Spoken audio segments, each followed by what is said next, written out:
Young hero Naveen Polishetty నటించిన Miss Shetty Mister Polishetty movie విడుదలై 2 ఏళ్లు దాటిపోయింది. ఆ తర్వాత మొదలైన అనగనగా ఒక రాజు మూవీ యాక్సిడెంట్తో పాటు అదర్ రీజన్స్తో వాయిదా పడుతూ వచ్చింది. అయితే ఎట్టకేలకు ఇప్పుడు సంక్రాంతి బరిలోకి అనగనగా ఒక రాజు దిగింది. మరి ఈ పందెం కోడి ఎలాంటి పోరు చేసిందో తెలుసుకుందాం. కొందరికి భలే సుడుంటుంది. అందులో నవీన్ పోలిశెట్టి కూడా ఒకడు. ఏజెంట్ సాయి శ్రీనివాస ఆత్రేయకు ముందు చిన్న చిన్న పాత్రల్లో మెరిసిన నవీన్ ఆ సినిమాతో మంచి విజయాన్ని అందుకున్నాడు. ఆ తర్వాత వచ్చిన జాతిరత్నాలతో గ్రాండ్ విక్టరీని దక్కించుకున్నాడు. మిస్ శెట్టి మిస్టర్ పోలిశెట్టి ఆ స్థాయి విజయాన్ని అందుకోకపోయినా పర్వాలేదనిపించుకుంది. కానీ ఆ తర్వాత సినిమా రిలీజ్ కావడానికి ఏకంగా 2 ఏళ్లు పట్టింది. ఈ మధ్యలో దర్శకుడే కాదు, హీరోయిన్ కూడా మారిపోయింది.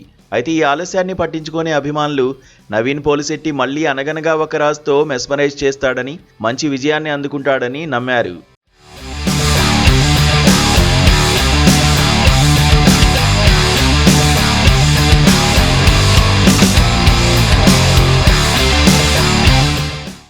ఈ సినిమా స్టోరీ విషయానికి వస్తే, గౌరవపురం జమీందారు గోపరాజు మనవడు రాజు. మా తాతలు నేతులు తాగారు, మా మూతల వాసన చూడండి అనే పరిస్థితి అతంది. లేనిపోని ఆడంబరాలు, అలవాట్ల కారణంగా తాతయ్య ఆస్తులన్నీ అమ్మేయడంతో రాజు పగటి కళ్ళకంటూ బతికేస్తుంటాడు. ఓ పెళ్లిలో జరిగిన అవమానంతో అటు 7 తరాలు ఇటు 7 తరాలు గుర్తుంచుకునేలా తన పెళ్లి జరుగుతుందని బంధువుల ముందు ఛాలెంజ్ చేస్తాడు. అందుకోసం పర్ఫెక్ట్గా ప్లాన్ చేసి పక్క ఊరిలో బాగా డబ్బున్న భూపతిరాజు కూతురు చారులతను లైన్లో పెడతాడు. అతను అనుకున్నట్టుగానే చారులతతో పెళ్లి కూడా జరిగిపోతుంది. ఆ తర్వాత రాజుకు అసలు కష్టాలు మొదలవుతాయి. అతని భార్య మామగారిచ్చిన షాక్ ఏంటి, దాని నుండి అతను ఎలా తేరుకున్నాడు, తన కుటుంబం కోసం ఊరి కోసం ఏం చేశాడన్నదే మిగతా కథ. నవీన్ పోలిశెట్టి అనగానే వినోదాల విందుకు లోటు ఉండదని అంతా భావిస్తారు.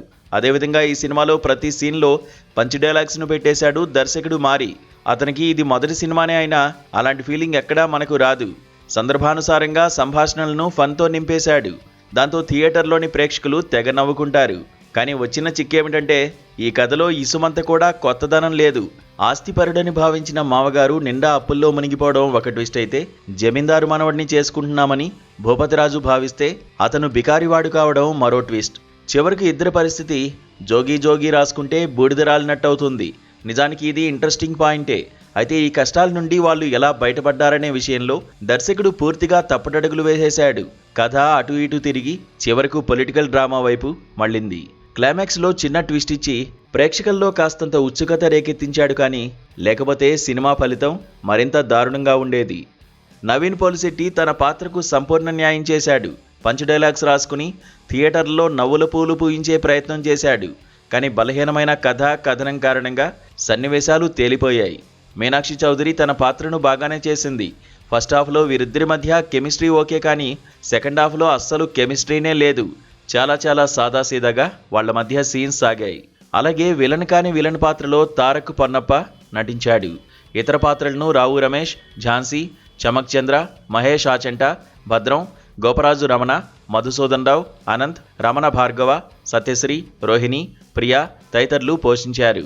సంక్రాంతికి వస్తున్నాం ఫేమ్ మాస్టర్ రేవంత్ మొన్న వచ్చిన మనశంకర వరప్రసాద్ గారులోనే కాదు, ఇందులోనూ ఎంటర్టైన్మెంట్ను అందించాడు. అలానే జాతిరత్నాలు ఫేమ్ ఫరియా అబ్దుల్లా అతిథి పాత్రలో మెరిసింది. శాన్వి మేఘన ఐటమ్ సాంగ్లో నర్తించింది. మిక్కీ జే మేయర్ అందించిన 2-3 ట్యూన్స్, బ్యాక్గ్రౌండ్ స్కోర్ మూవీని కాస్తంత నిలబెట్టాయి. యువరాజ్ సినిమాటోగ్రఫీ అందించాడు.